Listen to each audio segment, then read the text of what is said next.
After you have looked at the reseal site and determined that it is okay, you're going to gather the equipment that you will need to administer the medication.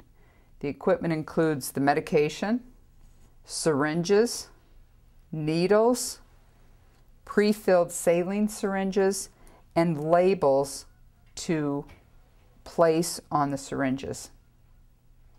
Once you have your equipment assembled, first thing you're going to do is wash your hands. Now, I have already prepared the medication and the syringes that I need to give this medication. I have the medication in this syringe, and notice that I put a piece of tape on the syringe. I've labeled the name of the medication and the dosage of the medication in this syringe. You can place a label on a syringe with a piece of tape, or you could use one of these orange stickers, these medication added stickers, and put the patient's name, the name of the drug, and the dosage of the drug. The next thing I need is normal saline, and this is a pre-filled normal saline syringe. So prior to going into the patient's room, I want to make sure that I prepare all my equipment. So I want to take this normal saline out of the package, out of the plastic wrap. And if you look at this syringe, you can see that I have saline and then there's a little air bubble there. Since I'm giving an IV medication, I can't have any air bubbles in my syringe. So I want to get rid of that prior to going into the patient's room. I also have a nice little air bubble down here. So the first thing you're going to do is flick that, hit that syringe so that the air goes to the top. Remove the cap that's on the syringe, and you're going to pull back just a little bit, and then you'll push the air out the syringe, and then you'll replace the cap. Okay. And I also have alcohol preps that I will need to give the medication. So if you'll look at the syringe, you'll notice that it is labeled. It says 10 milliliters of 0.9% sodium chloride injection. So this syringe is labeled. I don't need to put a piece of tape, or I don't need to put an orange sticker on it. But if this was not there, or if you had to draw the normal saline up from a vial, you would have to label this syringe so that you would know that it was normal saline. Okay, now I'm in the patient's room and I'm ready to give the medication. First thing you need to do is verify that you have the correct patient. Compare the patient's name band, the name, date of birth, and medical record number with the medication administration record. You should also ask the patient to state their name and to give their date of birth. You want to ask the patient if he or she has any allergies, and then again verify the medication, dosage, route, and time with the patient's medication administration record. You should inform the patient of the medication that you will be administering and why the medication is to be given. So the first thing I'm going to do is clean the site with alcohol. I'm going to take my alcohol. With my non-dominant hand, I'm going to grasp the blue connector and cleanse, wipe that port off with alcohol.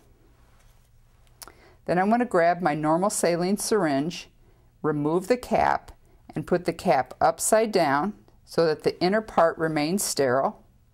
With your non-dominant hand, grab the blue connector, and you're going to insert the normal saline syringe and then twist it on. And when you do that, you want to make sure that the numbers on the syringe are facing you so that you can read the amount of normal saline that you have injected. If the numbers didn't face up, or it didn't face up, you would unscrew the syringe and then just try again till the numbers come up.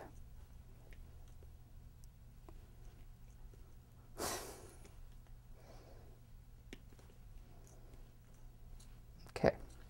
Now, I'm ready to inject the normal saline. You're going to you would still steady the blue connector, and your thumb would be on the end of the plunger, and you're going to start putting pressure on the plunger for the saline to go into the reseal. Now you should not put a lot of pressure on the end of that plunger in order to get the normal saline in. If you're finding that you're putting a lot of pressure and no saline is going in, it probably means that the IV site is occluded, and what we would need to do is start a new IV site in order to give the medication. But never forcefully push normal saline into a reseal. In this particular hospital, it says we need to give 3 cc flush. So I take it up to 7 cc's on the syringe. I unscrew my normal saline. I pick up my cap and place it on the syringe because I want to keep that tip sterile. Now I'm ready to give the medication. You can take another alcohol. Again, with your non-dominant hand, steady that blue port. Wipe it off with alcohol. Grab your medication. Now, you'll note that there's a needle on this syringe, and the reason for that needle is because I needed to draw the medication out of a vial. So I will unscrew that needle, because remember, this is a needleless system, so we don't use needles. So I'm going to take the syringe, inject it into the blue port, and twist it till I can see the numbers. And I can't see the numbers. So I'm going to unscrew it and then screw it back on. And the numbers are facing up. So I'm going to administer this medication. Now when I looked at this medication up in the drug manual, it said that it should be given over 1 minute. So I'm going to push this 2 cc's of medication over 1 minute. Again, as you're giving the medication, you're giving it slowly. I put a little pressure on the end of the plunger, not a lot of pressure. I'm looking at the site to making sure it doesn't get swollen, and also I'm watching the patient for any side effects from this medication.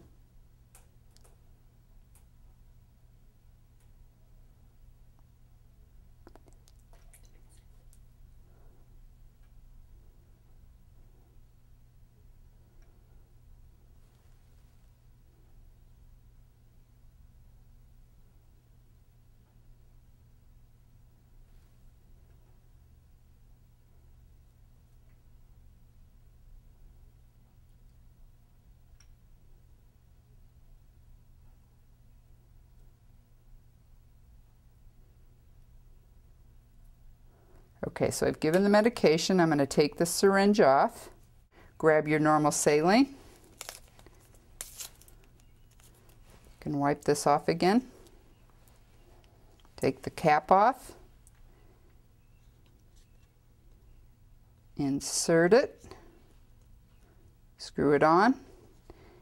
Give the prescribed amount.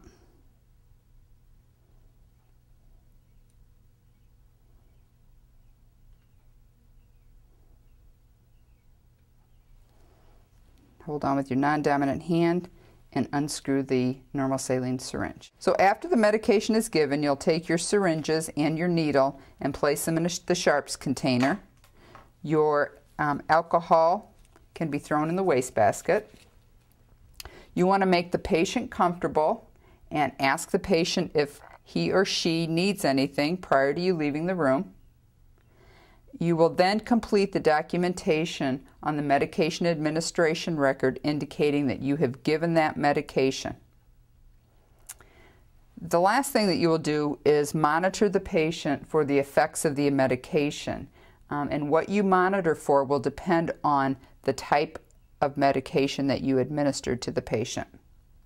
And then the last thing you do is wash your hands.